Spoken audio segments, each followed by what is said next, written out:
Yo les bladers, c'est Ryush Nigami et j'ai reçu un nouveau colis. Et aujourd'hui, on va unboxer Archer Hercules. Donc, c'est une toupie d'endurance de la saison 3 Beyblade Burst Show Z. Elle a le disque 13, donc 13, et le driver Eternal. Voilà, vous avez un petit récapitulatif des pièces avec l'explication du gimmick du layer que je vous expliquerai plus en profondeur après avoir ouvert la boîte. Et je propose qu'on fasse tout de suite d'ailleurs, c'est parti.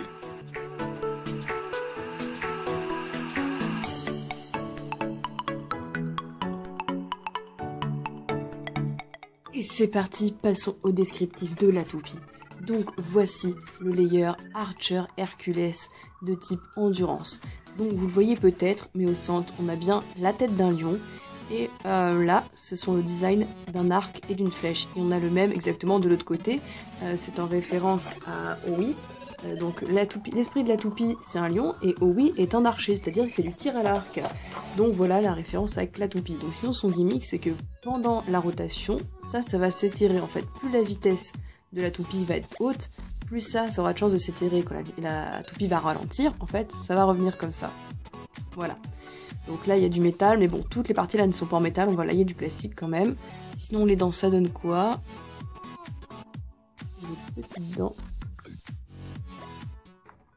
Ensuite, on a le disque 13, donc disque qui est apparu sur Bloody Longinus, plutôt léger, hein, en fait, tous les disques de Beyblade Burst Show Z, donc pour l'instant 13, 12, 11, à part 10, sont ultra légers, donc je vous conseille de garder les disques de Beyblade Burst Evolution, tout simplement.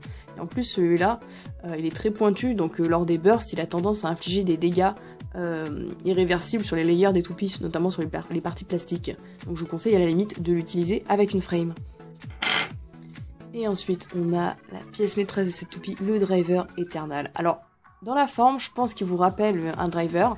C'est exactement le même principe que le driver Revolve que vous avez déjà vu sur Rock Tavor R2 ou Ragnarok R2 comme vous voulez.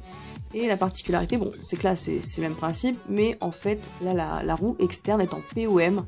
J'en ai déjà parlé, ce matériau est en fait un plastique plus lisse que le plastique utilisé d'habitude sur les toupies.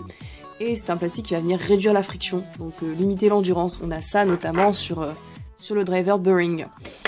Voilà, donc c'est à rotation libre. Il y a 4 petits crans, je vois pas trop à quoi ça sert. Mais bon, on va tout de suite monter la toupie quoi. Donc voilà la belle Archer Hercules, prononcée Hercules d'ailleurs dans l'animé, avec son petit driver. Sinon on a les autocollants ici, et je ne les mettrai pas comme d'habitude, j'ai déjà fait un effort sur le dernier set que j'avais eu, voilà. Mais non, là je ne mettrai pas les autocollants, et je trouve la toupie déjà très belle comme ça. Je propose du coup qu'on fasse tout de suite le test de Archer Hercules. Normalement, vu que c'est une toupie d'endurance à point de film, elle devrait être très peu mobile dans le stadium. Et on va tout de suite voir ça.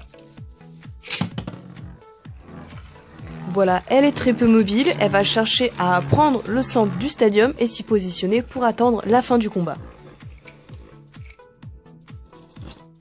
Voilà, c'était tout pour l'unboxing de Archer Hercules 13 Eternal, et moi je vous dis à plus pour de prochains unboxings. Ciao les bladers!